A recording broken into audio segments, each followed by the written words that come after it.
Buongiorno, ben ritrovati, sempre in diretta con Focus TG. Partiamo con la diretta da Padova e andiamo da Marta Zatta e da Cristian Roque Allende, perché è stato sgomberato dalla polizia un edificio in cui c'erano 12 persone che l'avevano occupato abusivamente.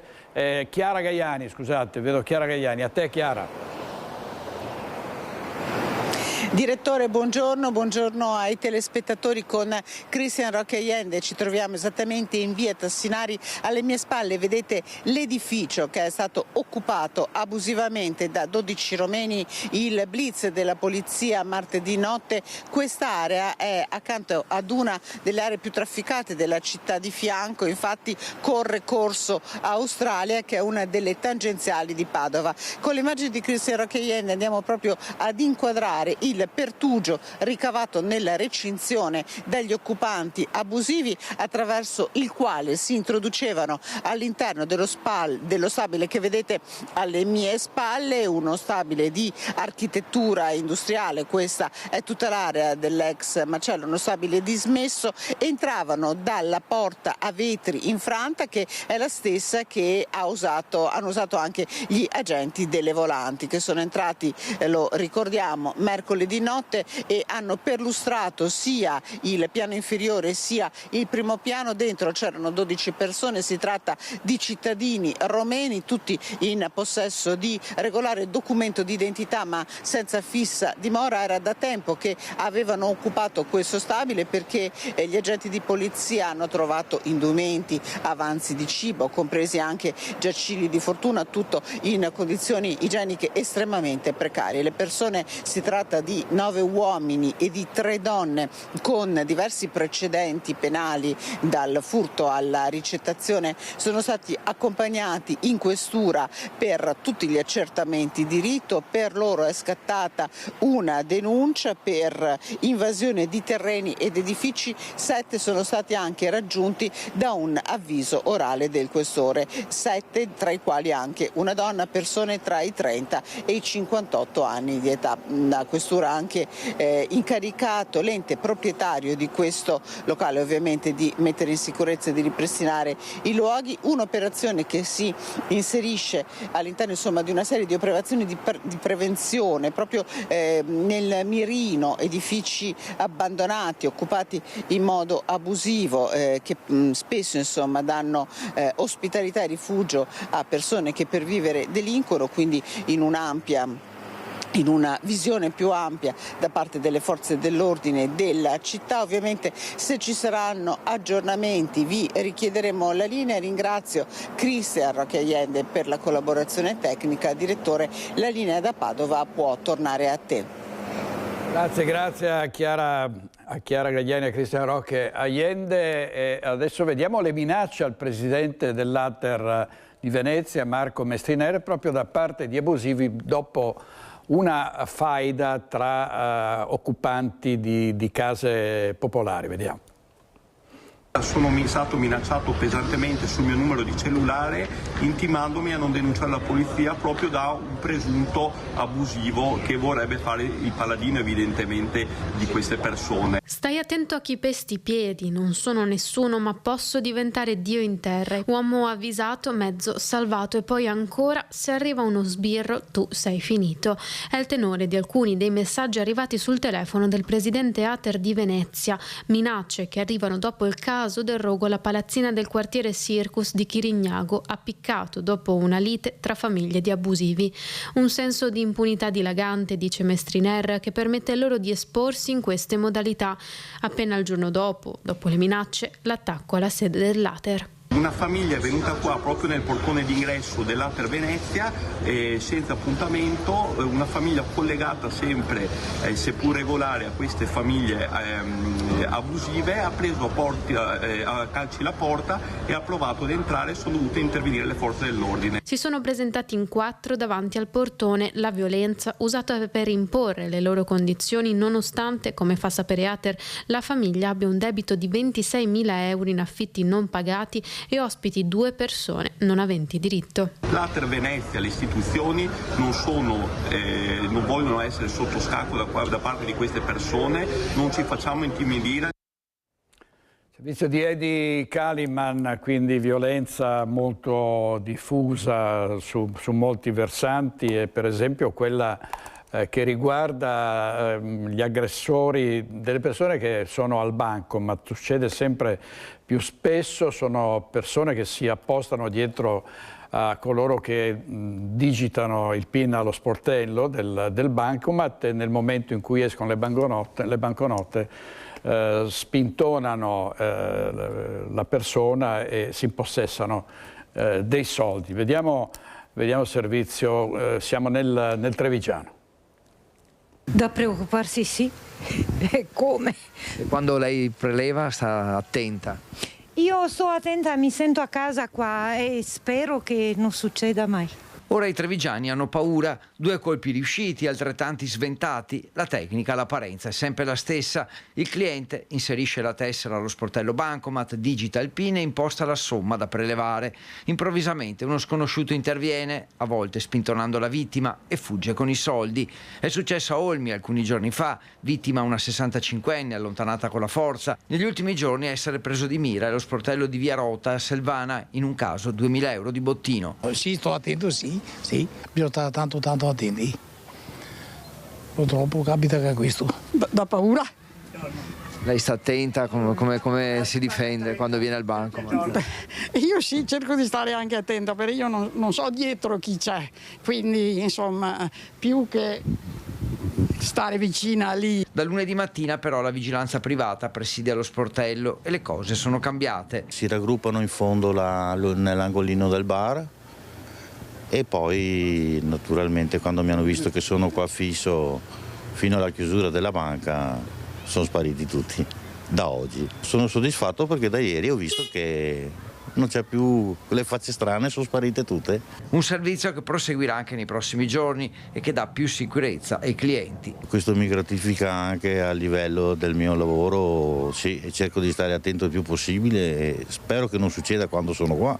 Perché sono sempre brutte cose, poi no, perché se mi mettono qua devo anche difendere la persona. Sul fronte delle indagini si tratta di colpi in pieno giorno, conclusi con la fuga del malvivente, a cui carabinieri e squadra mobile della questura danno la caccia, anche con l'aiuto delle immagini delle telecamere. Servizio di Federico Fusetti, oggi in regia Mattia Pizzaia e Tony Paul. Vediamo adesso sempre dal Trevigiano un'aggressione che avevano portato a termine 5 persone a processo oggi per rapina ed estorsione, era accaduto a Montebelluna. Hanno mangiato e bevuto, poi si sono rifiutati di pagare il conto. A nulla sono servite le rimostranze del titolare dell'esercizio commerciale, un cittadino pakistano. Non contenti gli avventori, hanno fatto una telefonata e si sono fatti raggiungere da altri amici. Immediata l'aggressione, l'uomo è stato colpito con calci e pugni, picchiato anche il collaboratore del pakistano, un connazionale che ha tentato di difendere il suo titolare. In 5 sono finiti a processo per estorsione, rapina aggravata e lesioni personali in concorso. I fatti sono accaduti a Montebelluna nel maggio del 2021. Non solo la banda ha percorso le 2 vittime, ma ha rovistato nelle tasche del proprietario trovando 1.000 euro in contanti, somma che gli aggressori si sono portati via. Le 2 vittime hanno riportato diverse ferite. Così Daniela Sizia, che è la nostra cronista giudiziaria. Vediamo anche i ladri hanno tentato un furto in una casa alle 9 del mattino. Il proprietario se li è trovati davanti e urlando li ha fatti scappare. Poi la banda è stata intercettata dalla polizia.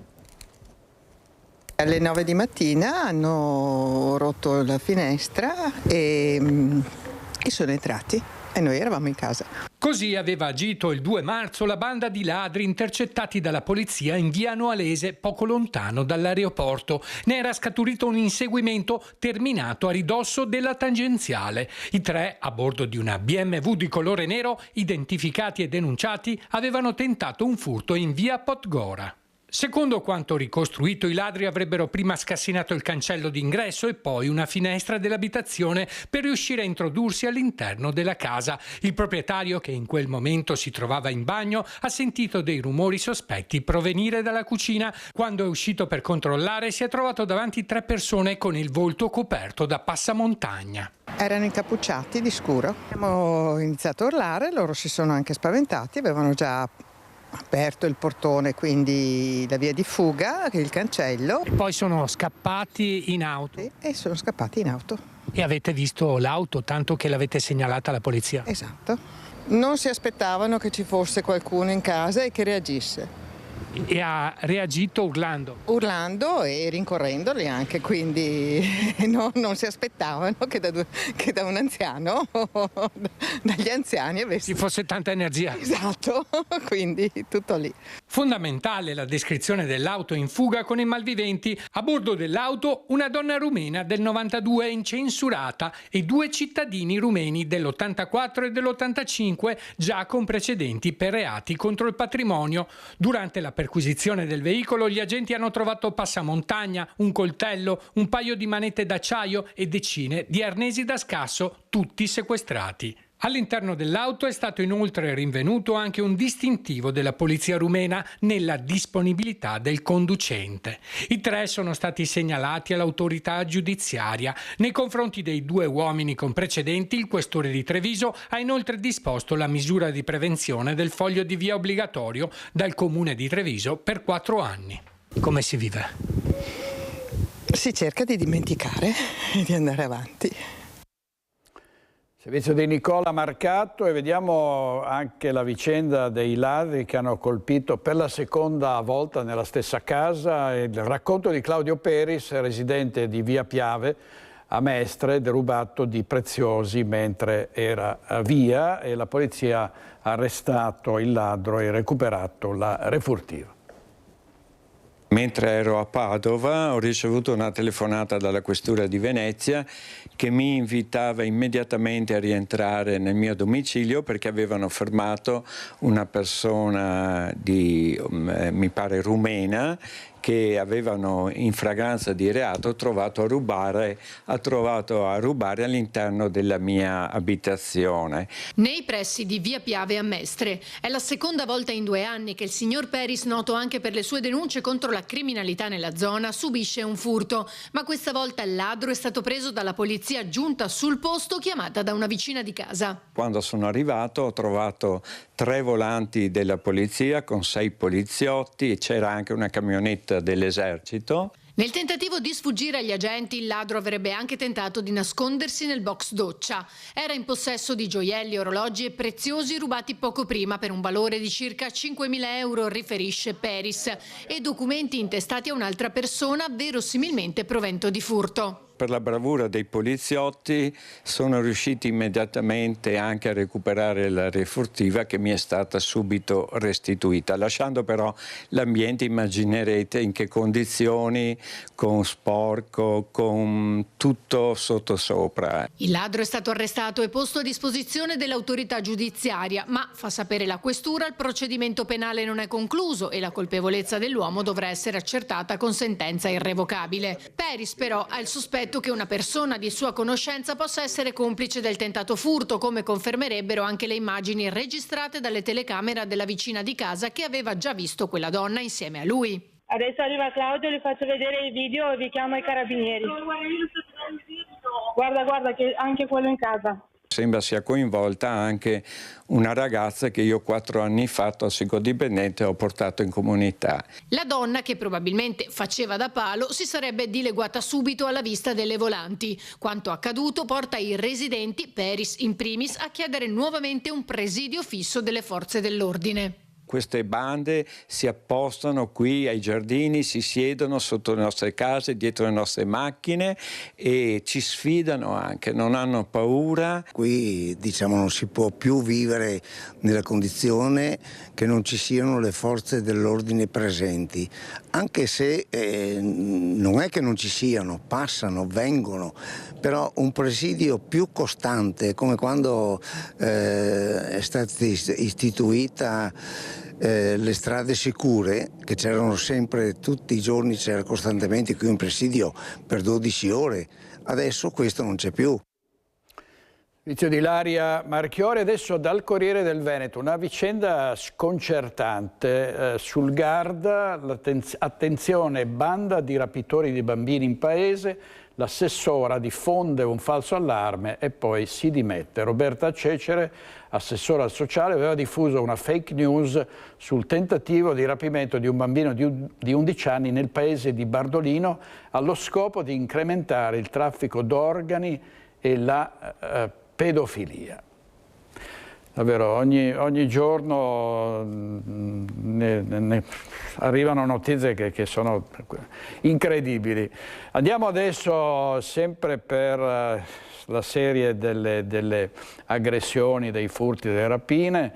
3 condanne e un patteggiamento per le incursioni ai danni di una coppia di Marostica. Forse vi ricordate questo gravissimo episodio. Un assalto avvenne anche a Sant'Orso.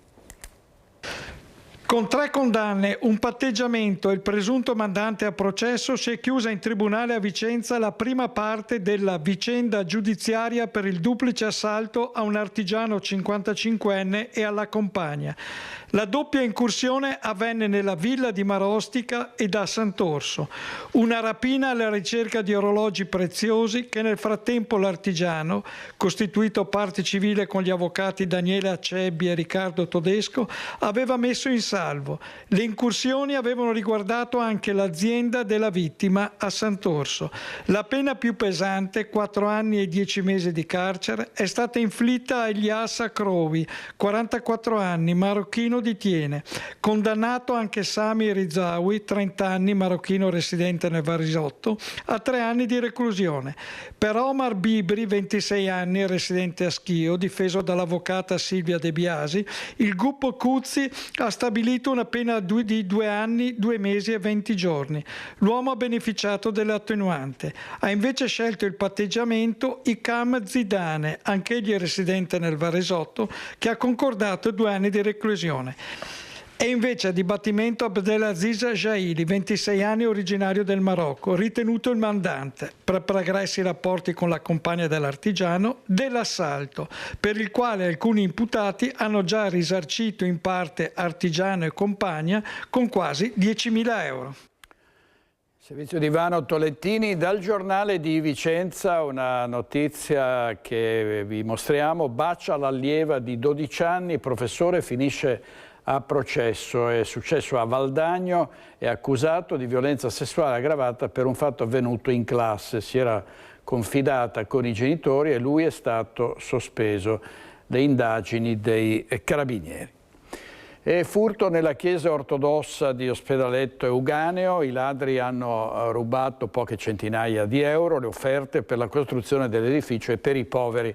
Il sacerdote dice sono stati toccati e aperti anche gli oggetti sacri. Purtroppo nel 2006 ad Ospedaletto Euganeo succedono queste cose qua, che entrano a rubare nelle chiese pensando di trovare chissà cosa, invece trovano solo le offerte per i poveri e le offerte per la continuazione della costruzione della chiesa. È padre Alexandru Anitei, sacerdote della Chiesa ortodossa dedicata ai santi Epiteto ed Astione, a raccontare quanto accaduto nella notte tra domenica e lunedì. Era stata una giornata di festa per la comunità romena della Bassa Padovana, che si ritrova in questa chiesa inaugurata nel 2023 ad Ospedaletto Euganeo. La festa della donna per la comunità è anche la festa della mamma, e qui c'erano tante persone. I ladri sono entrati dalla porta e senza nessun rispetto per il luogo sacro si sono impossessati delle offerte che i fedeli lasciano per i poveri e per l'abbellimento della chiesa, che, come da tradizione ortodossa, attende di essere affrescata. In totale circa 700 euro. Al suo arrivo lunedì il sacerdote ha trovato tutto a soqquadro. Non capisco chi sia entrato e cosa abbia cercato, perché hanno rubato le offerte delle candele, ma le offerte per la bolletta le hanno lasciate qui. Sono andati dentro in altare. Questo è un luogo sacro, ci ha raccontato padre Alexandru. C'è amarezza perché i ladri non si sono fermati neppure davanti all'altare, al quale accede solo il sacerdote nel rito ortodosso, toccando il Vangelo e oggetti sacri del culto come questa croce a cui è stata strappata la catenina che non è neppure d'oro. I carabinieri stanno indagando, il sacerdote ha già provveduto a risantificare tutti gli oggetti del culto aspersi con l'acqua santa del battesimo. Resta una grande tristezza. Non ho parole, io che di solito ho tante parole, oggi non ho veramente parole, mi sento costernato, mi sento... è difficile da spiegare, la delusione è grande. La delusione è grande, prego affinché Dio li perdoni perché non sanno quello che hanno fatto. Prego perché Dio li perdoni.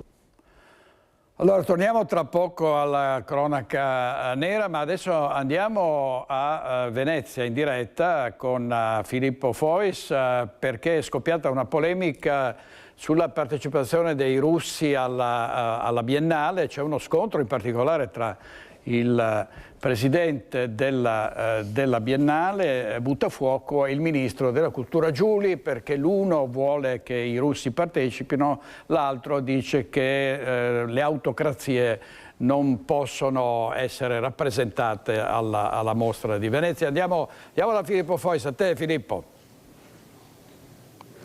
Sì, buongiorno direttore, buongiorno ai telespettatori. Noi prendiamo la linea dall'Arsenale, dove in questo momento si sta completando la firma di un protocollo di collaborazione tra le due università di Venezia, quindi lo UAV e Ca' Foscari e la Marina Militare. Però questa è anche una delle sedi in cui si svolge la Biennale sia di architettura che di arte moderna, ed effettivamente si sta consumando uno scontro, potremmo dire un po' a tutti i livelli, perché quello tra il presidente della Biennale Pietrangelo Buttafuoco e il ministro Giuli per ora è sotto traccia, ma diciamo che ha avuto un momento piuttosto significativo ieri. Conferenza di presentazione della Biennale che si è tenuta proprio nella sede del Ministero della Cultura. Nonostante il ministro Giuli fosse presente nello stabile, non si è presentato alla conferenza stampa. Buttafuoco è rimasto solo. Giuli si è limitato a mandare un videomessaggio. Questo già la dice lunga su come siano tesi i rapporti in questo momento all'interno della fondazione e anche del governo. Governo e fondazione che sono molto sotto pressione, perché c'è una lettera che è stata sottoscritta da 22 ministri della cultura e degli esteri di 22 paesi europei, tra cui ci sono anche la Francia, la Germania e la Spagna, nella quale si chiede ufficialmente di non far partecipare la Russia, la Federazione Russa, alla Biennale di Venezia. C'è una presa di posizione ancora più forte da parte della Commissione europea, che ha fatto sapere attraverso dei suoi componenti che la Commissione, nel caso di partecipazione della Russia, sta valutando anche l'ipotesi di tagliare alcuni fondi di finanziamento alla Biennale che attualmente arrivano dall'Europa. La Russia non partecipa ufficialmente alla Biennale di Venezia dal 2019. Dal 2022, quindi in primavera, a febbraio c'era stata l'invasione dell'Ucraina, è stata chiusa anche la sede. Proprio in quell'occasione, tra l'altro, si tenne una mostra speciale in solidarietà dell'Ucraina alla Biennale. Quel padiglione poi è rimasto sempre chiuso, tranne nel 2024, in cui ha ospitato una mostra organizzata da artisti boliviani, che comunque è una nazione che in buoni rapporti con Mosca. Che cosa dice che cosa dice Buttafuoco di fronte a queste critiche e alle pressioni internazionali che sta ricevendo? Io vi leggerei proprio il virgolettato che dice che la cultura, che la Biennale non invita ufficialmente i paesi, sono i paesi che fanno richiesta di utilizzare lo spazio. Come sapete, la Russia ha un padiglione ai giardini della Biennale, per cui per certi versi la Biennale dice non siamo noi che li abbiamo invitati, sono loro che vogliono venire. Però questa affermazione è molto diversa rispetto a quella che si fece, allora c'era un altro presidente di Biennale, nel 2022, nella quale la Biennale prese una presa di posizione molto forte nei confronti della Russia, Russia, dicendo che la Biennale rifiuta ogni forma di collaborazione con chi ha attuato o sostiene un atto di aggressione di inaudita gravità come l'invasione dell'Ucraina. Per cui, come vedete, due posizioni diametralmente opposte a distanza di pochi anni. Io vi lascerei adesso con quello che ha detto il ministro Giuli ieri proprio in sede di presentazione dell'edizione della Biennale di quest'anno, nel famoso videomessaggio, visto che alla conferenza stampa non si è presentato, e poi la linea può tornare allo studio. L'arte è, dal nostro punto di vista, una delle migliori espressioni dell'identità plurale di un popolo, ed è libera quando è libero il governo che la mette in condizione di esprimersi. L'Italia appartiene al mondo libero ed è felice di valorizzare qualsiasi forma artistica, anche l'arte dissidente. Non si può dire lo stesso delle autocrazie che all'interno della Biennale di Venezia sono titolari di padiglioni come quello della Federazione Russa, che verrà aperto, contrariamente all'opinione del governo italiano che rappresento, per la libera, autonoma scelta della Biennale di Venezia, che siamo tenuti a rispettare. Ne prendo atto. Ciò non di meno metto agli atti il fatto che, per quanto mi riguarda come Ministro della Cultura, ritengo che l'arte di una autocrazia sia libera soltanto nella misura in cui sia un'arte dissidente rispetto a quella autocrazia.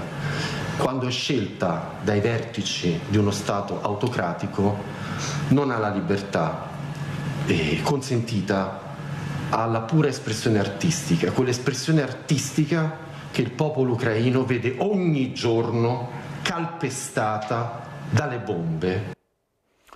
È in completo disaccordo con quanto ha detto il Ministro della Cultura Giuli, il professor Enzo Siviero, rettore di E-Campus, che ieri sera era a Focus. Ovviamente abbiamo parlato di questo scontro. Sentiamo cosa ha detto. È contrario alla discriminazione di tipo culturale. Credo che sia non solo un errore, ma che sia addirittura controproducente, perché poi questo innesca tutti gli altri ragionamenti. Sport e cultura per loro natura devono essere universali. Mescolare le due cose, secondo me, è semplicemente una operazione becera, e a me sembra che sia fatta esclusivamente per motivi politici e ideologici e non ha nessun fondamento reale. Da questo punto di vista non mi muoverò mai. Io sono molto aperto, discuto, sono pronto a cambiare idea, ma su questo, guarda, la discriminazione culturale è razzismo. È razzismo. Io chiamo razzismo culturale anche quello che si pratica qualche volta all'università, lo sanno tutti come la penso, perché certi passaggi non si giustificano, ma in generale, ma stiamo scherzando? Un soprano che gli viene impedito di cantare, un direttore d'orchestra che gli viene impedito di dirigere, ma dove siamo? Ma dove siamo? Queste sono risposte che vengono date, mi dispiace doverlo dire, io non sono ideologico, ma credo che siano risposte che vengono date semplicemente in pasto all'opinione pubblica per portare a casa qualche consenso in più, ma che non hanno nessun fondamento, anzi, secondo me sono proprio controproducenti, come ho detto prima. Questo è il mio punto di vista. Poi... Ecco, questo era il professor Siviero ieri sera a Focus. Adesso torniamo alla cronaca, la cronaca nera, le risse, le aggressioni, la violenza giovanile. Continuano le indagini per risalire ai protagonisti delle aggressioni in centro studi a Bassano del Grappa. Le scuole si stanno attivando per capire come muoversi congiuntamente per limitare questa che sta diventando una piaga sociale. Ci racconta tutto Vanessa Banzatto con il contributo tecnico di Andrea Benetti. A te Vanessa. Siamo tornati al centro studi di Bassano, teatro di violente aggressioni che si sono verificate nei giorni scorsi tra giovanissimi. Ci troviamo al liceo scientifico Jacopo da Ponte come il dirigente Mario Tedesco. Perché? Perché è un appello corale che le scuole stanno lanciando proprio a tutto il territorio affinché questi fenomeni vengano, se non limitati, davvero ridotti.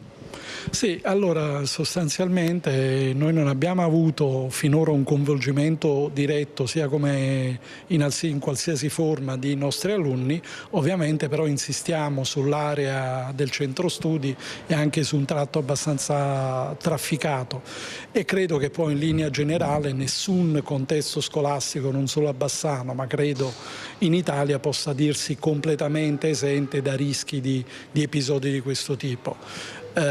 Si concorda, ma è sempre stata comune la linea dei dirigenti scolastici nel segnalare episodi di criticità, c'è sempre stata una costante collaborazione con le forze dell'ordine che ringraziamo insomma per quanto si stanno prodigando assieme alla polizia locale e al comune, in questo caso all'ente locale. Ovviamente però un fenomeno così grave negli esiti e che giustamente mette in allarme noi operatori e soprattutto le famiglie va valutato con una maggiore attenzione, ossia noi abbiamo delle esplosioni di aggressività degli esiti che possono avere appunto conseguenze di cui poi si deve occupare l'autorità giudiziaria e non solo. Però noi come scuola abbiamo principalmente il compito di educare, educando a pensare, stimolando la correttezza delle relazioni, proponendo progettualità che riaffermino i valori della Costituzione e innanzitutto la scuola comunque deve promuovere in primo luogo la scuola convivenza civile perché è il fondamento di ogni comunità umana e di ogni società democratica. Quando poi i fatti sono più gravi e affondano in motivazioni più gravi, e allora è chiaro che lì sono altre realtà istituzionali tenute all'intervento. Tra l'altro proprio sulla questione è stata denunciata una 14enne che è stata proprio protagonista all'esterno da Ponte, proprio dove c'è la fermata dell'autobus qui in via Tommaso d'Aquino, di una violenta aggressione ai danni di una ragazza di 16 anni. Allora c'è un servizio al proposito. Percosse e diffamazione aggravata. Ne deve rispondere una 14enne denunciata alla Procura della Repubblica presso il Tribunale dei Minori di Venezia dopo l'aggressione a una 16enne avvenuta lo scorso 25 febbraio al centro studi di Bassano. È stata proprio la vittima a rivolgersi ai carabinieri e raccontare quello che era successo quel pomeriggio all'uscita da scuola. Dell'episodio ci eravamo occupati anche nei nostri TG, una violenza inaudita, ricorderete, con la 14enne che ha preso a calci e pugni la vittima dopo averla gettata a terra alla fermata dei bus di via Tommaso d'Aquino, accusandola falsamente di aver divulgato tra gli studenti notizie offensive che la riguardavano. Tanto era bastato per organizzare una spedizione punitiva. Del fatto erano stati girati 2 video che vi avevamo mostrato anche noi, gli stessi diventati virali tra studenti e studentesse. Video finiti anche su una pagina social cui erano seguiti numerosi commenti, compreso uno molto pesante e diffamatorio scritto proprio dalla 14enne violenta. Nei suoi confronti, ricostruita la vicenda, i carabinieri di via Emiliani hanno fatto scattare la denuncia. Abbiamo sentito una ragazzina di appena 14 anni, le accuse sono di aggressione e di diffamazione, un'età che si abbassa sempre di più in questi giovanissimi. Purtroppo c'è la realtà biasimevole di questi social che incentivano nei modi più vari comportamenti non sempre corretti, però un conto è ascoltare qualche intervento un po' sopra le righe, un conto è poi caricarsi di questa aggressività, sentirsi in un clima di aggressività e poter dare vita a reazioni invece che poi determinano conseguenze anche gravi. Ecco. Certo. E se da una parte c'è la voce delle scuole, dall'altra c'è proprio quella dei ragazzi e delle ragazze che addirittura si rendono proprio disponibili ad aiutare i loro compagni, i loro coetanei se avessero bisogno di essere aiutati, di essere ascoltati soprattutto. Sentiamoli. È necessario che comunque ci sia, diciamo, un'alleanza e una sinergia nel territorio fra i servizi educativi, quelli della scuola, quindi quelli anche amministrativi del comune. Diciamo che i corsi per fare prevenzione su comportamenti come questi che stiamo vedendo, ecco, ci sono. Purtroppo però questi non sono continuativi perché mancano i fondi che sono necessari appunto per permettere una continuazione di questi interventi. Chiedono aiuto a tutta la comunità, i giovani che frequentano le scuole al centro studi di Bassano. Solo lavorando davvero insieme, dicono i rappresentanti di Remondini e Einaudi, si possono affrontare gli episodi di violenza degli ultimi giorni. Giovani aggrediti, giovani che aggrediscono, giovani che riprendono, una situazione che rischia di implodere. Il fatto che molti studenti registrino questa cosa, secondo me, non hanno la piena consapevolezza del fatto che potrebbero essere anche loro coinvolti in questa rissa facendo il video, e comunque c'è anche da ricordare che non è un circo alla fine, perché le persone poi rischiano di farsi veramente tanto male. Il fatto che il 99% dei ragazzi che fanno le risse in centro studi sono persone che hanno abbandonato gli studi da poco, questo ci fa capire che comunque non è colpa della scuola ma anche dei genitori, quindi coinvolgerei molto le famiglie in questo caso. Chiedono certezze e interventi concreti e duraturi nel tempo. Ci sono tanti interventi da tante istituzioni, polizia, comune, ma manca un intervento effettivo, un qualcosa che colpisca veramente la comunità. Sono tanti interventi che magari si fanno per far vedere che ci sei, che magari funzionano nel corto periodo ma che dopo nel lungo periodo non influiscono e non fanno nessun effetto. E sono pronti a dare il loro aiuto a chi ne dovesse avere bisogno. Tra coetanei ci capiamo, dicono, tra coetanei possiamo uscire da momenti difficili. Abbiamo lasciato un appello anche ai nostri studenti stessi, scrivendo un messaggio a tutti quanti, che chi avesse eventuali problemi non riuscisse a parlarne con i professori, con i genitori, chiamare le forze dell'ordine. Noi siamo i primi, cioè vi rappresentiamo, siamo presenti e vogliamo essere presenti, quindi ritengo che noi studenti possiamo farci forza, dobbiamo farci forza, perché se non sono gli adulti, chi se non i nostri coetanei? Grazie Vanessa Banzato e Andrea Benetti da Bassano e Grappa. Adesso vediamo un titolo dell'Arena di Verona: adesivi con frasi sessiste sui muri della città contro la consigliera Verzé. Si tratta di body shaming. Sono donna, dice la consigliera, attaccano il mio corpo anziché le mie idee. La sua denuncia con un post su Instagram, e questi sono i manifesti che sono stati affissi per le strade di Verona. Adesso parliamo di ecovandali: 420 kg di rifiuti abbandonati e la caccia ai responsabili con il Targa System. Andiamo a Vicenza da Luisa Bertini e Simone Squarcina per la parte tecnica. A te Luisa. Sì, buongiorno direttore, buongiorno ai nostri telespettatori e ringrazio per essere qui il commissario della Polizia Locale Davide Poianella, l'assessore comunale all'ambiente Sara Baldinato, per un'operazione che è stata particolarmente complessa. Come anticipavi, 420 kg di rifiuti abbandonati in strada Carpaneda, che è una strada storicamente toccata da questo problema. Fondamentale la segnalazione di un cittadino e poi il riconoscimento della targa con il Targa System. Sì, infatti la segnalazione è giunta alla centrale operativa in orario serale 22:30 e appunto grazie alla tempestività della segnalazione abbiamo potuto verificare i transiti di tutti i veicoli in zona tramite appunto il sistema di Targa System, e in base alla qualità del materiale abbandonato siamo risaliti alla provenienza riferita a uno sgombero di una cantina di uno studio professionale posto in centro storico.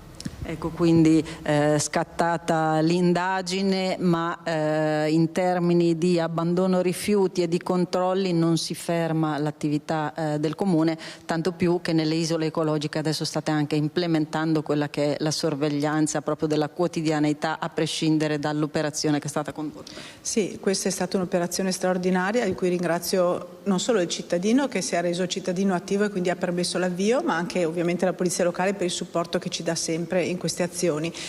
La nostra lotta contro l'abbandono dei rifiuti prosegue sempre ogni giorno e adesso aumenterà perché stiamo per installare altre 2 videocamere fisse di telesorveglianza in 2 isole ecologiche. Abbiamo già definito con la Polizia Locale e AIM la localizzazione, quindi si aggiungeranno le altre 6 che ci sono già, oltre che ai sistemi mobili che abbiamo già e alla Polizia in borghese che già ogni giorno tutela e batte il territorio. Ecco, quindi l'avete sentito, problema molto sentito a Vicenza. Io ringrazio i nostri ospiti per essere stati con noi e restituisco la linea allo studio. Grazie Luisa Bertini e Simone Squarcina. E adesso passiamo alla pagina degli incidenti stradali, cordoglio e dolore a Breda di Piave per la morte di Alessandro Ponzo di 25 anni che ha perso il controllo della moto finendo dentro un fossato. Il giovane è morto sul colpo.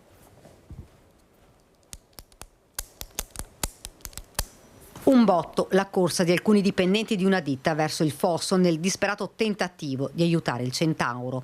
Sulla strada un ammasso di lamiere. È la moto, un Ducati di Alessandro Ponzo, 25 anni di Carbonera. Il giovane è morto sul colpo. La scena che si sono trovati di fronte i soccorritori è straziante, il corpo coperto da un lenzuolo, nulla da fare.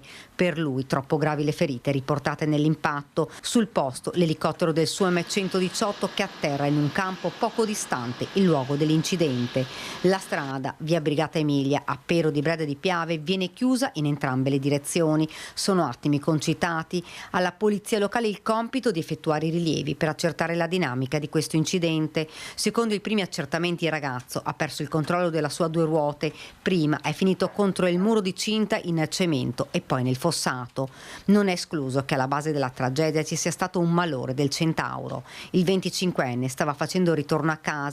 Sul posto è arrivato anche il sindaco di Breda di Piave. Ci stringiamo attorno alla famiglia, dice. Un ragazzo che, mi viene da dire, aveva non solo un sogno, tutta la vita davanti. E vabbè, adesso non entro nel merito di quelle che possono essere state le cause, anche tutto fa pensare a una fuoriuscita autonoma.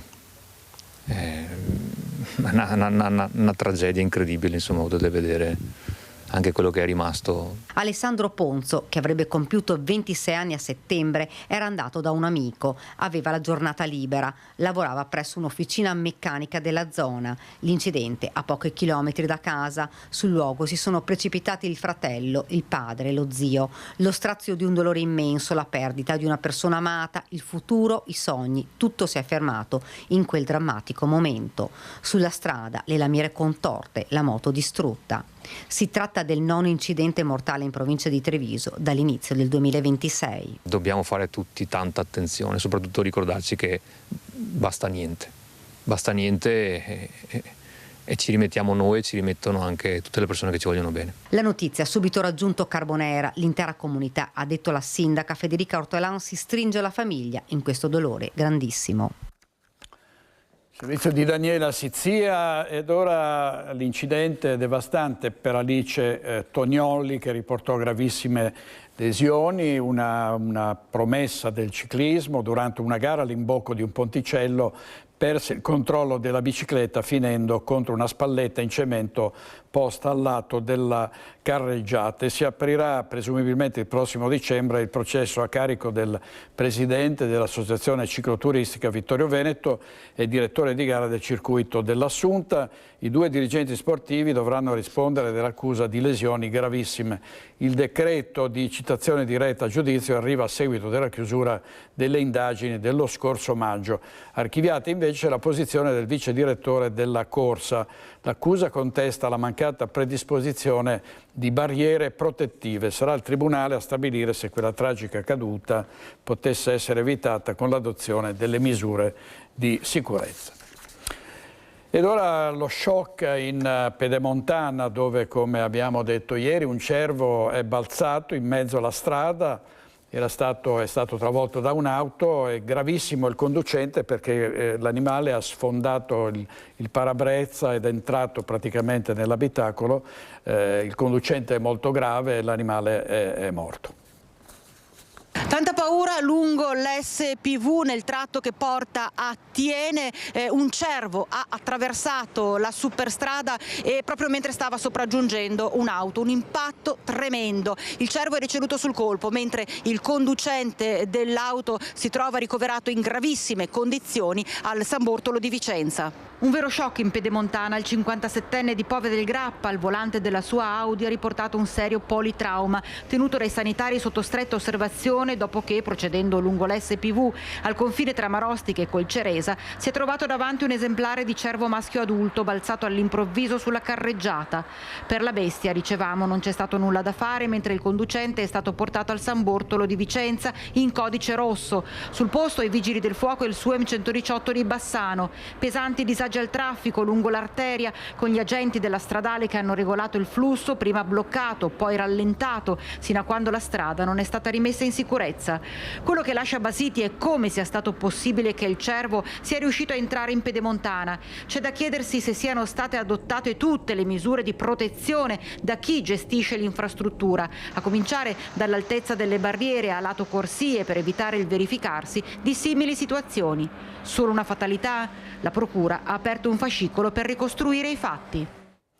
Servizio di Vanessa Banzatto. Si torna a parlare delle casse di laminazione alle Grave di Ciano per impedire inondazioni nel caso di piene del Piave. C'è uno scontro tra favorevoli e contrari. Andiamo a San Donà di Piave da Marta Marangon con Tommaso Migotta. A te, Marta. Sì, buongiorno direttore, a te e ai telespettatori che ci stanno seguendo da casa. Siamo proprio sul Piave, nello sfondo vedete le immagini del Ponte della Vittoria che segna il confine tra San Donà e Musile. Sono proprio i comuni a valle del fiume quelli che ovviamente temono maggiormente le conseguenze che si potrebbero verificare in questi territori in caso di piene. Conseguenze ovviamente sempre più gravi fino a quando non verranno realizzate delle casse d'espansione che la Regione ha individuato da farsi nel territorio di Crocetta del Montello. Sono molte le polemiche che continuano da anni e che nelle ultime ore si sono aggiunte con un ulteriore capitolo. Per il quadro quindi della situazione vediamo il servizio, poi ne parliamo con il sindaco di San Donà di Piave, Alberto Teso. Vediamo quindi il servizio. Credo che ora sia giunto il momento per fare una sintesi, coinvolgendo anche il Comune di Crocetta del Montello, le università venete, attraverso un tavolo di lavoro tecnico che possa contribuire al meglio alla progettazione delle opere legate alla sicurezza idraulica del fiume Piave, nel rispetto delle persone, dei beni e dell'ambiente. È una battaglia ambientale, ma sullo sfondo forse ne cela una politica. Dal Montello a Venezia, anche visivamente, il quadro è significativo. La consigliera leghista è confluita non senza polemiche nel gruppo misto, fianco a fianco con la sindaca che più di tutte da anni porta avanti una battaglia fatta di ricorsi respinti contro la regione. Fino a ieri il Veneto di Luca Zaia, oggi quello di Alberto Stefani e della sua giunta, dove figura tra gli altri Paola Roma, l'ex sindaca di Ponte di Piave, che ha soffiato il posto a Palazzo Balbi proprio a Sonia Brescacin, la più votata nella Marca alle regionali dopo Zaia, un bottino che però non è bastato a entrare nella squadra di governo di Stefani. Lega contro Lega verrebbe da dire, ce n'è abbastanza per un romanzo di dietrologia, ma andiamo con ordine. Sul piatto c'è l'annosa polemica del progetto delle casse di espansione sulle Grave di Ciano a Crocetta del Montello, cruciali secondo la Regione e il commissario straordinario ora a capo dell'operazione per proteggere il Basso Piave da inondazioni disastrose, ma secondo i contrari, dai sindaci rivieraschi agli ambientalisti, con un impatto ambientale devastante per il territorio. Ora, proprio loro, trovano un alleato inaspettato in Sonia Brescacin, che firma di suo pugno una mozione per chiedere alla Giunta di creare un tavolo tecnico straordinario che metta insieme Ministero, politica, esperti e sindaci e uniformare le due esigenze: la sicurezza idrogeologica con la tutela ambientale dell'area utilizzando le ultime ricerche scientifiche. Perché, sottolinea tra l'altro Brescacin, gli invasi già costruiti e in fase di realizzazione sul territorio veneto sono tutti situati in località di alta pianura, fuori dal tratto pedemontano dei corsi d'acqua, a eccezione proprio dell'invaso previsto a Ciano del Montello. Non bisogna quindi sorprendersi del fatto, continua, che la proposta di costruzione della cassa di espansione alle Gravi di Ciano sia diventato un caso particolarmente controverso. Era presente infatti una evidente anomalia nella programmazione di interventi di difesa idraulica previsti in Veneto, sia per dimensione che per collocazione geografica dell'opera. Inutile negare che il resto del mondo questi grossi interventi, il resto del mondo li sta togliendo per passare ad interventi più mitigati oppure a più interventi messi assieme, cioè sia la manutenzione, sia la cassa, sia la tutela dell'ambiente. Per gli oppositori del progetto è l'ultima possibilità di avere una voce in capitolo e il fatto che arrivi da Brescacin riporta la questione politica. Sarà un caso che tra i più strenui difensori del progetto ci sia sempre stata, come tutti i primi cittadini del Basso Piave, proprio Paola Roma, attuale assessore in una giunta nella quale Brescacin contava di esserci?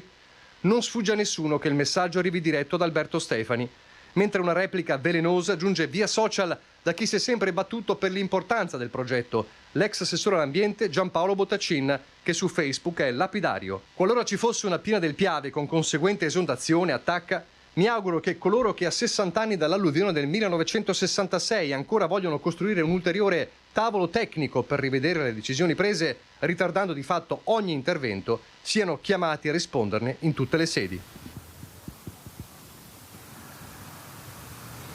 Ecco, preoccupazioni dell'ex assessore regionale alla protezione civile Bottacin che sono condivise con i sindaci del Basso Piave. Qui con me il primo cittadino di San Donà, Alberto Teso. Sindaco, è chiaro che voi siete preoccupati di questo protrarsi ulteriore, diciamo, dell'iter per la realizzazione delle casse di espansione alla Grave di Ciano, iter che peraltro è nelle mani di un commissario. Beh, quest'anno è un anno significativo per noi. Il 4 novembre del 2026 saranno 60 anni dalla grande alluvione, l'esondazione del Piave, la rottura degli argini che portò distruzione a San Donà, nei comuni limitrofi. Noi ci stiamo preparando per celebrare questa ricorrenza con convegni di approfondimento in collaborazione con il nostro consorzio di bonifica per cercare di capire a che punto siamo.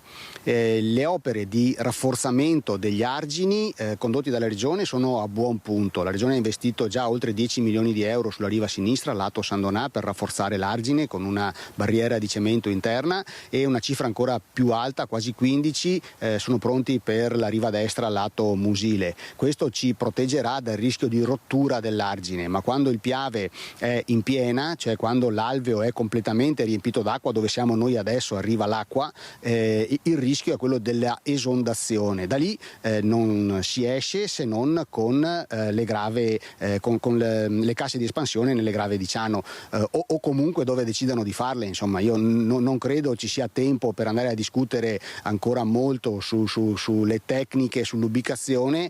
Ci sono fior di studi. A maggio dell'anno scorso abbiamo ospitato qui a San Donà un convegno dedicato proprio al tema dell'acqua, e uno dei dibattiti era casse di colmata sì o no. Abbiamo fatto un dibattito, io e la mia collega sindaca Marianella Tormena di Crocetta del Montello, insomma, con cui ho un buon rapporto. Sono andato più volte a Crocetta a trovarla, a visitare le Grave di Ciano, un ambiente meraviglioso che io amo e che vorrei difendere. Però da un lato abbiamo la sensibilità ambientale, dall'altro un rischio di vite umane incredibile. L'autorità di bacino delle Alpi orientali ha calcolato, in caso di fenomeno grave come quello del 66, fino a 100 morti e 10 miliardi di euro di danni. Chiaramente qui dobbiamo cercare di contemperare, come si dice, da un lato l'esigenza della tutela del patrimonio ambientale e dall'altro però anche la salvaguardia della vita umana e della sicurezza. Qui siamo in 100.000 tra Fossalta di Piave, Noventa, San Donà, Musile, Eraclea, Jesolo, senza contare il traffico turistico. Chiaramente siamo 100.000 persone che vivono attorno a questo fiume meraviglioso, ma che quando si ingrossa fa veramente paura. Ecco, peraltro non molti anni fa con la tempesta Vaia si rischiò davvero di finire sott'acqua. Il livello del Piave allora arrivava proprio sotto il ponte, quindi se quella sera famosa del transito della piena il mare non avesse ricevuto, le conseguenze sarebbero state devastanti. Nel 66 successe proprio questo, il Piave pieno fino all'argine e il vento di scirocco che impediva al mare di ricevere esprimere tutta l'acqua che arrivava. Le bombe d'acqua sono sempre più frequenti, i comuni si stanno attrezzando per quello che possono a farvi fronte. Noi abbiamo 4 milioni di euro di PNRR che stiamo investendo nelle aree più critiche della città, l'area degli istituti scolastici e la zona industriale, aree fortemente urbanizzate, dove mettiamo sottoterra delle condotte da 1,40 m di diametro per raccogliere appunto queste bombe d'acqua che sono sempre più frequenti. Realizziamo dei green garden, dei rain garden che consentono di raccogliere l'acqua piovana, di deviarla, anche di non farla finire nella raccolta normale delle fognature, proprio per mettere al riparo le aree interne da rischi idrogeologici. San Donà e tutto il Basso Piave è area a grave rischio idrogeologico. Il piano di gestione del rischio alluvioni, il PGRA, impedisce l'edificazione in moltissime zone del nostro territorio, e questo da anni. Parlo non di edificazione speculativa, ma anche di ampliamento di strutture produttive. Abbiamo parecchie fabbriche che hanno acquistato terreni, che hanno comprato magari capannoni dismessi e non possono riammodernarli perché non è consentito neanche un intervento di questo tipo, perché l'area è considerata pericolosa o a rischio. Parliamo di posti di lavoro, parliamo della possibilità di dare un futuro alle persone, quindi questo deve essere fatto assolutamente in sicurezza. Io confido, e con me tutti i sindaci del Basso Piave e tutti i residenti, che finalmente a questi bacini di laminazione si arrivi una volta per tutte. Ecco, questa dunque è la situazione per quanto riguarda i comuni rivieraschi del Basso Piave. Restituisco la linea allo studio. Grazie molte, grazie Marta Marangona, al sindaco Teso e al nostro operatore Tommaso Migot. Vediamo il via libera che è stato dato al Teatro della Fenice da Beatrice Venezi alla guida dell'orchestra, una scelta con valore di investimento sul futuro, è stato il commento del sovrintendente Nicola Colabianchi. Il consiglio di indirizzo della Fondazione Lirico Sinfonica, che si è riunito ieri con il presidente e il sindaco di Venezia Brugnaro, ha espresso ufficialmente l'approvazione per la nomina del maestro Venezia direttore musicale del teatro. L'impegno di Venezia, con un contratto di 4 anni, avrà inizio dal prossimo mese di ottobre, come precisa il comunicato del Consiglio di amministrazione. Una storia che dura da mesi, con tantissime polemiche, la protesta dei sindacati, di una parte degli abbonati, e vediamo una conseguenza pubblicata poco fa dal Corriere della Sera, un'ultima ora. Dopo il via libera alla nomina di Venezia, si dimette il consigliere Tortato, scelte inopportune, me ne vado, la decisione del professore nominato nel 2025 dal ministro Giugni, in un lungo post dove dice: non stiamo parlando della bocciofila. E già che ci siamo, vediamo anche il Corriere della Sera su Giorgia Meloni in Senato. La Premier ha detto: l'Italia non vuole entrare nella guerra in Iran, pronti ad aumentare le tasse a chi specula sui carburanti. Ricordiamo che il gasolio ha infranto la soglia dei 2 euro e continua a salire, sembra però proprio per l'azione degli speculatori. Andiamo in pubblicità, 2 minuti con i nostri registi Mattia Pizzaia e Tony Polla. State con noi, grazie.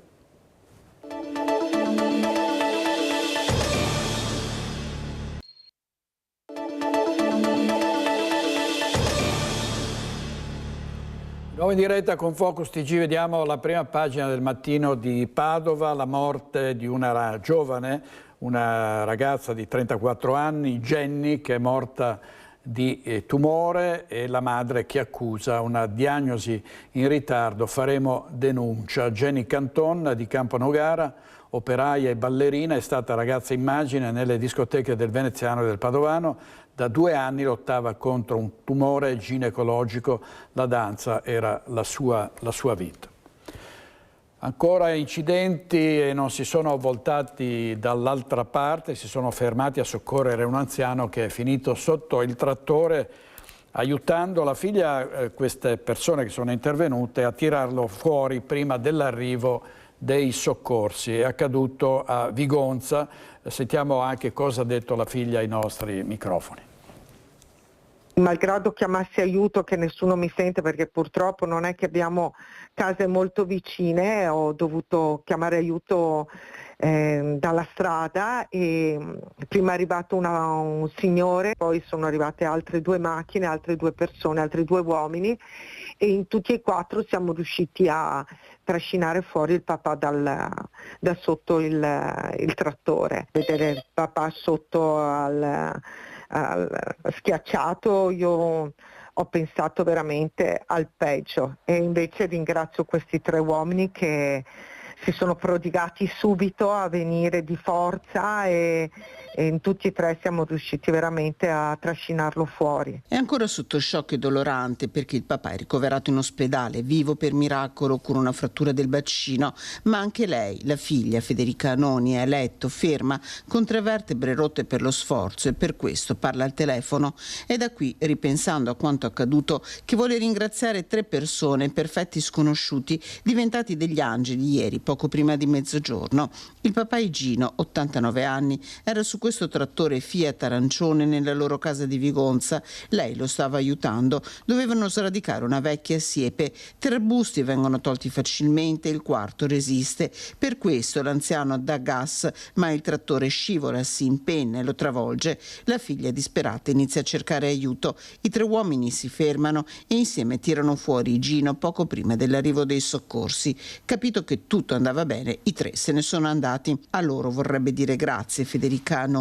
Io purtroppo non li conosco, non li ho mai visti, quindi sono persone sconosciute ma che io ringrazierò per tutta la vita. Io so soltanto che uno di questi si è avvicinato e ha detto a mio papà auguri signor Gino e poi lui è andato via. Non ho proprio fatto in tempo forse a ringraziarli, non so neanche se sono riuscita a ringraziarli. Igino dovrebbe tornare a casa a giorni, la figlia lo definisce un miracolato e pensa ai 3 angeli che non smetterà mai di ringraziare per tutta la vita. Servizio di Chiara Gaiani, è prevista a giugno invece la sentenza sull'incidente stradale che avvenne 3 anni fa a Chiesa Nuova, nel quale perse la vita una 82enne padovana. Potrebbe arrivare l'11 giugno la sentenza del processo per la morte di Shulamit Ginosar, una 82enne padovana, vittima di un incidente stradale avvenuto 3 anni fa, il 1° giugno del 2023. Accusati di cooperazione in omicidio stradale, 2 addetti a bordo di un camion di proprietà di una cooperativa che si occupava di nettezza urbana, di 43 e 30 anni, entrambi di Mestre, uno autista, l'altro raccoglitore. L'incidente avvenne al mattino a Chiesa Nuova. Il mezzo stava facendo una retromarcia per avvicinarsi all'isola ecologica quando travolse la donna, che morì poco dopo l'arrivo in ospedale. Tra i rilievi mossi la velocità del camion, giudicata da un perito troppo alta per una strada così stretta, ma anche il fatto che l'82enne, al contrario, non si sia accorta del mezzo, nonostante il suono che avvisava della retromarcia. La sentenza, come detto, potrebbe arrivare l'11 giugno. Servizio di Federico Fusetti, vediamo adesso dal Corriere delle Alpi, se rende il Grappa, un incendio devasta la lavanderia di Rasai, distrutti macchinari, impianti e tessuti. Il rogo si è sviluppato ieri attorno alle 18:30 quando l'attività giornaliera era già terminata e nessuno è rimasto coinvolto. Vedete le fiamme che si sono sviluppate rapide e violentissime, distruggendo uno dei 2 capannoni della lavanderia industriale a Rasai. Aveva tentato di stuprare una 13enne alla fermata dell'autobus. Il giudice ha rifiutato il patteggiamento concordato con la procura. Troppo lieve la pena. Ora il responsabile, un 19enne, tornerà davanti al GUP. Sentiamo. 2 anni e 5 mesi è questa la pena applicata per il tentato stupro ad una 13enne all'epoca dei fatti. Aggressione avvenuta vicino alla fermata del bus, un patteggiamento che il giudice non ha concesso.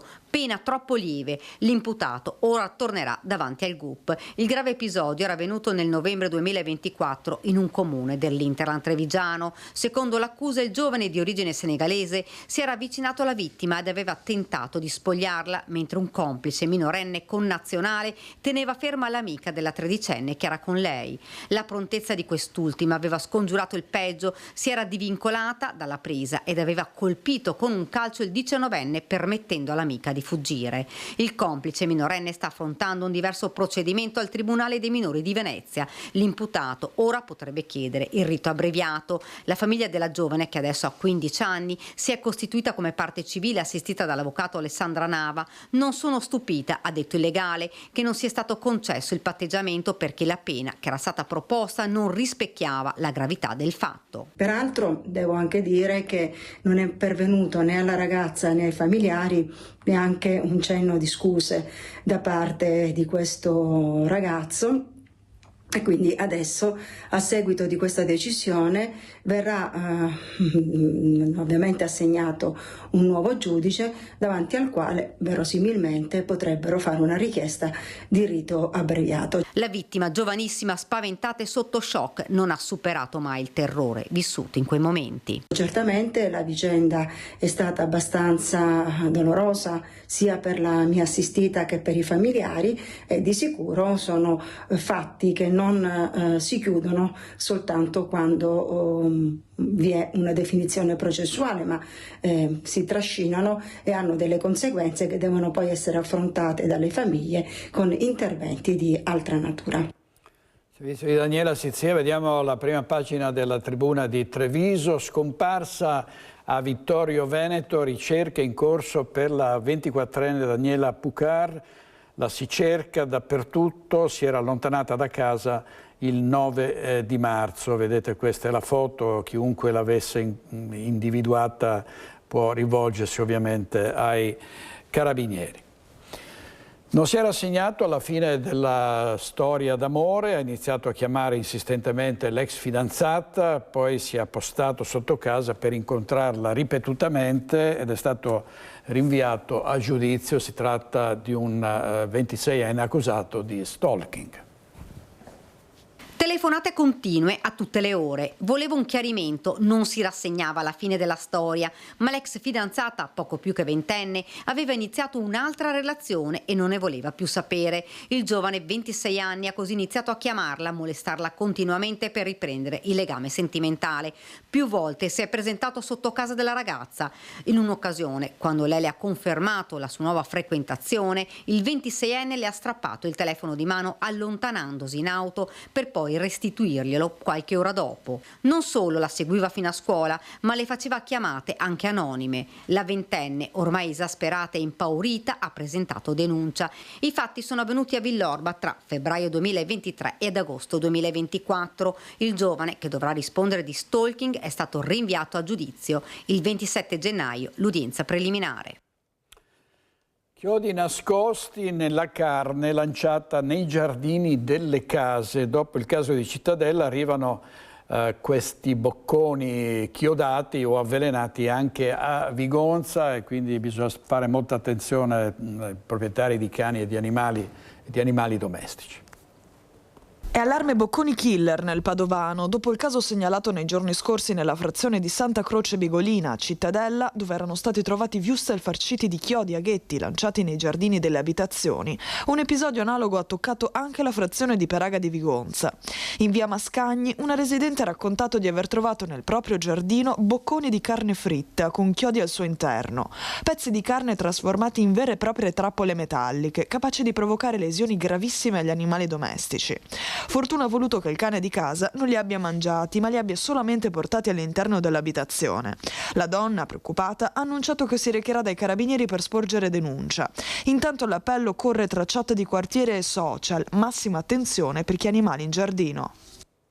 Servizio di Marta Zatta, vediamo un titolo del Corriere del Veneto. A Conegliano le chiedono di servire il caffè in quanto donna. Manager della Keyline risarcita con 50.000 euro. Secondo il Tribunale questi comportamenti ripetuti nel tempo e avvenuti davanti ad altri lavoratori hanno avuto un carattere umiliante al punto da configurare una molestia discriminatoria legata al genere. In centinaia a Tarso hanno partecipato alla cerimonia di addio a Marco Seffino, l'agente scelto della polizia locale di Conegliano, morto improvvisamente venerdì sera. In tanti hanno voluto portare il loro ricordo, il ricordo di un uomo che ha lasciato un segno profondo in tutti coloro che l'hanno conosciuto, apprezzato e amato.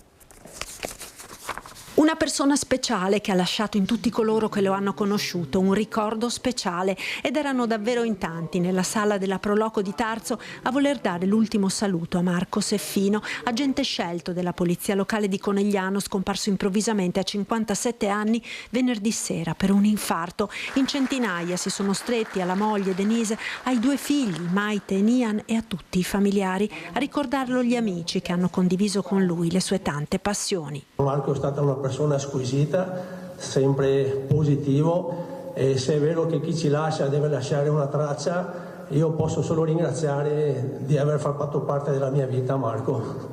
Grazie Marco. La tua squadra di Jiu-Jitsu ti saluta, abbraccia Denise, i tuoi figli, Mitya, la tua mamma, tutti i tuoi cari e amici. Vola alto ragazzaccio, grazie. Marco è una persona che secondo me ha sempre fatto la cosa giusta, non l'ho mai visto fare una scelta dettata da ciò che lui riteneva utile per sé, ma l'ha sempre fatto pensando a ciò che era utile per gli altri. E poi i colleghi di Vittorio Veneto, dove aveva prestato servizio, e di Conegliano, dove Seffino era anima dell'unità cinofila. Desideriamo onorarti con questa promessa solenne, non dimenticare mai quello che ci hai insegnato. La promessa, come donne e uomini, nel lavoro e nella vita, di lasciarci guidare dall'amore che tu ci doni sempre, creando legami indissolubili. La promessa che tu, Marco, così innamorato della vita, resti per sempre nei nostri cuori. Grazie per essere il nostro porto sicuro. Grazie di tutto e ti vogliamo bene, Marco. Per questo oggi non ti dico addio. Ti dico soltanto riposa, amico mio, e quando sarà il momento rinasci in una nuova vita. Noi ci ritroveremo sicuramente. Io continuerò a sceglierti vita dopo vita e sono certo che anche tu sceglierai me, il tuo terrone. Tom. Profonda commozione e ricordi che si intrecciano con le istituzioni, presenti i sindaci di Vittorio Veneto e Conegliano. Io lo ringrazio davvero, perché per quello che ho potuto conoscerlo, e penso di dirlo anche a nome di Mirella, sindaco di Vittorio Veneto, che è qui, a tutti gli amministratori di Conegliano e degli altri comuni che sono presenti oggi, è una persona che dà lustro alle istituzioni.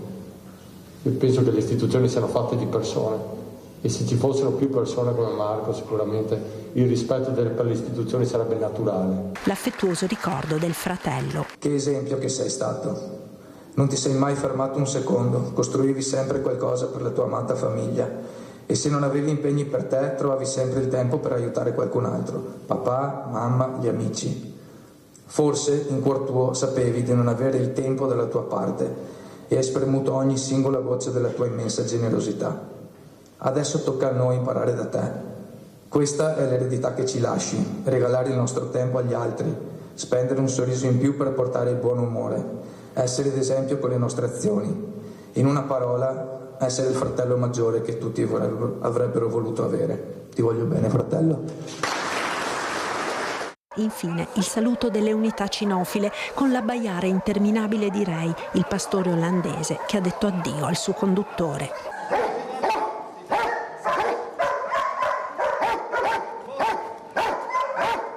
All'uscita, l'ultimo saluto a Marco Seffino lo danno le sirene delle auto di tutte le forze dell'ordine che hanno omaggiato così l'agente scomparso prematuramente.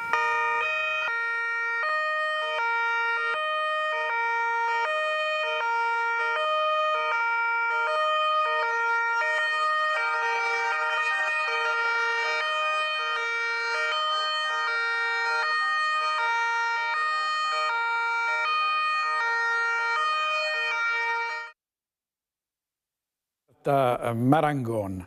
La politica nel 2027, le elezioni politiche ma anche le amministrative a Padova, e cominciano già a circolare dei nomi nel centrodestra sui papabili, vediamo. Il nome di Roberto Marcato come possibile candidato sindaco alle prossime amministrative per la città di Padova scuote le anime della Lega. L'ex assessore regionale non ha mai nascosto il suo essere a disposizione per una candidatura a Palazzo Moroni, un luogo che ben conosce visto che è stato presidente del Consiglio Comunale durante gli anni del mandato di Massimo Bitonci. L'europarlamentare del Carroccio Paolo Borchia, commissario regionale, distende i toni della polemica sui presunti malumori che la candidatura di Marcato creerebbe all'interno del partito. Ritengo che il nome di Roberto sia un buon nome. Poi chiaramente le amministrative di Padova storicamente sono sempre una partita abbastanza complicata, bisognerà trovare la convergenza del centrodestra, ci si lavora anche perché, ripeto, servirà veramente uno sforzo immane per portare a casa il risultato. Per Borchia i tempi sono ancora prematuri, certo questa volta il centrodestra su Padova a suo parere dovrebbe estrarre dal cilindro una candidatura politica e non un civico. Meglio un nome di partito, se possibile anche meglio un nome della Lega, poi ovviamente bisognerà fare i conti anche con la contingenza di quel momento, anche con quello che diranno le altre forze politiche, le forze civiche. Dobbiamo fare il massimo per portarla a casa. Allora, ieri sera abbiamo parlato delle moschee, dei centri di preghiera islamici e delle polemiche in corso. Tra gli ospiti anche la sindaca di Cappella Maggiore Maria Rosa Barazza. Sentiamo. Nel mio territorio non ci sono tanti immigrati che hanno musulmani, cioè non si pone proprio questo problema, ma al di là di questo, che si ponga o meno nel mio territorio, il tema che qui adesso di cui stiamo parlando è della moschea, mi pare, no? Sì, di Mestre. Sì. Ma io credo che comunque quando a fronte di una richiesta, io non so perché non conosco bene la vicenda, se ci siano i presupposti per aprire questa moschea, se dal punto di vista urbanistico sia compatibile con il contesto nel quale hanno chiesto di costruire la moschea e tutta una serie di altri elementi che devono essere verificati. Sicuramente meglio avere alla luce del sole, se uno fa la richiesta di una moschea, piuttosto che avere dei centri culturali mascherati e quindi è meglio che i patti siano chiari e che quindi anche il rispetto delle regole sia altrettanto fermo rispetto a questo. Cioè, esiste la libertà di culto, se in base alla normativa del comune, io non so adesso il collega che prima ha parlato, cioè voglio dire, non è che possiamo nasconderci dietro a questi discorsi, hanno fatto una richiesta a un comune, dovranno dare una risposta. Così Maria Rosa Barazza ieri sera, e poi c'è stato un dibattito molto animato, grandi ascolti come sempre a Focus, e intanto vediamo anche, andiamo a Bassano del Grappa, l'iter parlamentare per l'apertura del Tribunale della Pedemontana che prosegue al momento, a quanto sembra senza intoppi. Qualche ruggine sta emergendo a livello locale, ma sono anni che questa cittadella della giustizia a Bassano del Grappa è lì pronta ma ancora inutilizzata. Siamo alle carte bollate. Il testo normativo che istituisce il Tribunale di Bassano ha iniziato il suo iter in Commissione Giustizia alla Camera, ma continua il fuoco di fila delle voci contrarie. Già in autunno molti sindaci vicentini avevano firmato una lettera congiunta per dire no, poi si sono aggiunti gli ordini degli avvocati, in primis proprio quello Berico. È proprio da questo fronte che arrivano le critiche maggiori alla riapertura degli uffici di Via Marinali. Convegni, audizioni, dichiarazioni pubbliche vanno tutte contro il progetto che coinvolge oltre 500.000 di cittadini e molti comuni dell'Alta Padovana e dell'Ovest Trevigiano. Una recente intervista ai quotidiani NEM dell'avvocato Francesco Savio, tra i promotori del progetto del Tribunale della Pedemontana, ha di nuovo agitato le acque. Savio parla apertamente di interessi corporativi, criticando i presidenti degli ordini degli avvocati di Vicenza, Padova e Treviso, definiti capetti, perché esprimerebbero pareri non rappresentativi di tutta la categoria. La reazione sarebbe avvenuta nell'arco di poche ore con la presentazione di alcuni esposti che coinvolgono il Consiglio di Disciplina dell'Ordine. Savio, interpellato, ribadisce i concetti espressi, mentre dai colleghi vicentini arriva un no comment. Le carte bollate ora coinvolgono direttamente gli avvocati, che sono solo una delle parti coinvolte dal disegno di legge. Toccherà ai parlamentari, entro i prossimi 18 mesi, ovvero entro fine legislatura, dare contenuto e risorse al provvedimento del governo, che rimette insieme le parole Bassano e Tribunale. Servizio di Mirko Cavallin della nostra redazione bassanese. Pubblicità, torniamo subito, state con noi.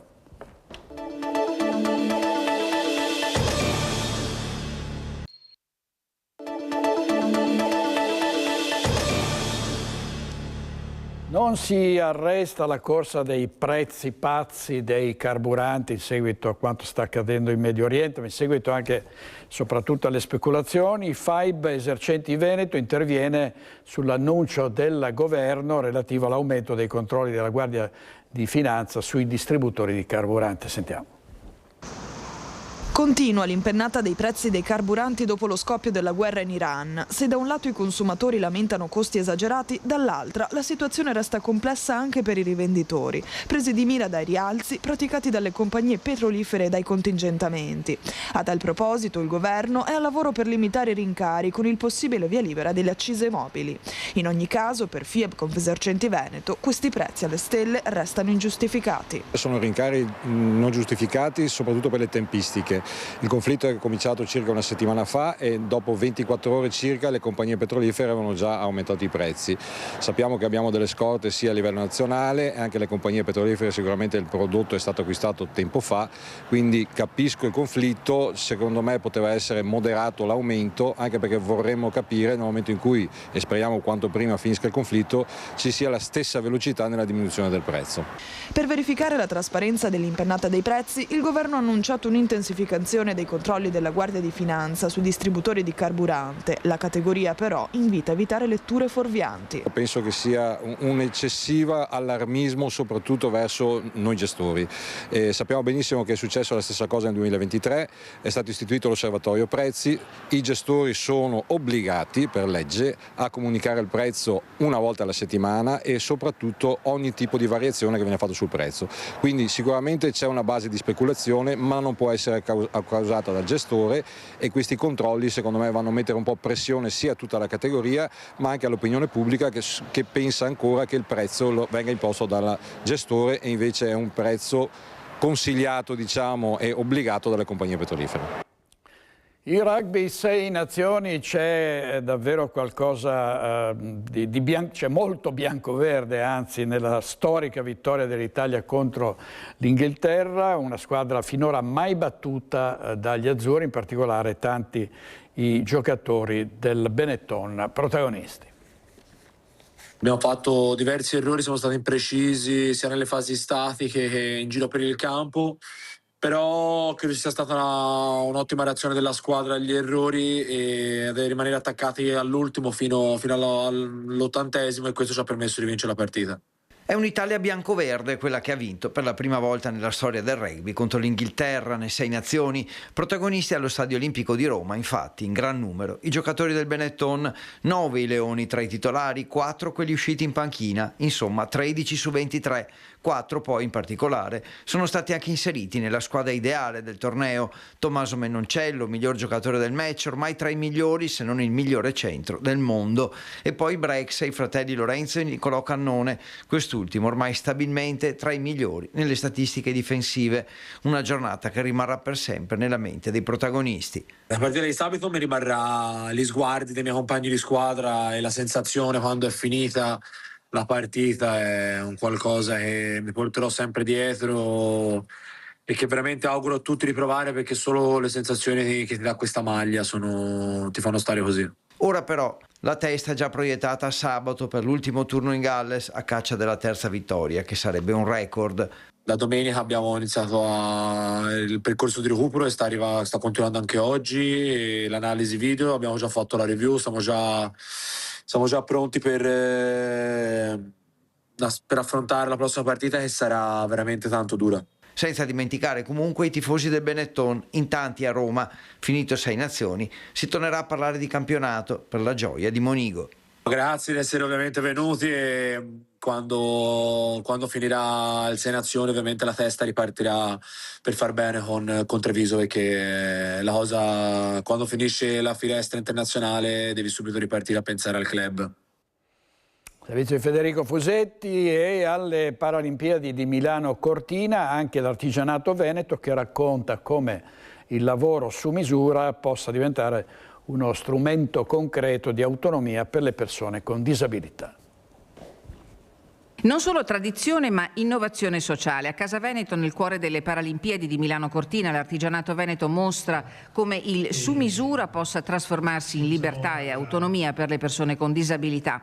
Un incontro promosso da Confartigianato Imprese Veneto, che ha intrecciato storie di imprese, tecnologia e inclusione raccontate anche nel docufilm The Sound of Artisan, dedicato ai mestieri e ai territori del Veneto. L'intelligenza artigiana arriva anche qui ad abbattere barriere, ad essere inclusivo e a dare l'opportunità ogni giorno di autonomia anche alle persone disabili. In una regione dove vivono oltre 314.000 persone con disabilità cresce anche il numero di lavoratori occupati, numeri che spiegano perché l'artigianato personalizzato non sia più una nicchia ma una risposta concreta ai bisogni di mobilità, accessibilità e qualità della vita. Io parlo sempre del fatto che dobbiamo lavorare insieme, mondo del terzo settore, mondo istituzionale, mondo dell'impresa, quindi mondo privato. Io credo che nessuno di noi tre possa camminare da solo, perché abbiamo bisogno di sostenerci a vicenda con la capillarità che gli enti del terzo settore hanno e riescono a raggiungere, con la legittimazione delle istituzioni, ma con la grande forza e potenza che il mondo privato, il mondo delle imprese può dare e può immettere davvero in questa rete. Tra le storie più significative portate a Cortina, quella di un maestro d'ascia veneziano che ha progettato una barca accessibile anche a chi si muove in carrozzina e chi adatta automobili sulle capacità motorie di ogni persona, ed ancora chi produce abbigliamento tecnico per persone con disabilità o malattie invalidanti. È un momento molto importante, essere qui presenti per le Paralimpiadi significa anche raggiungere un punto d'arrivo. Noi realizziamo abbigliamento per persone con disabilità e quindi essere presenti oggi è un completamento ad un nostro percorso. Storie diverse unite dallo stesso principio, progettare non in serie ma attorno alla persona. Un artigianato che non costruisce solo oggetti ma nuove possibilità di autonomia.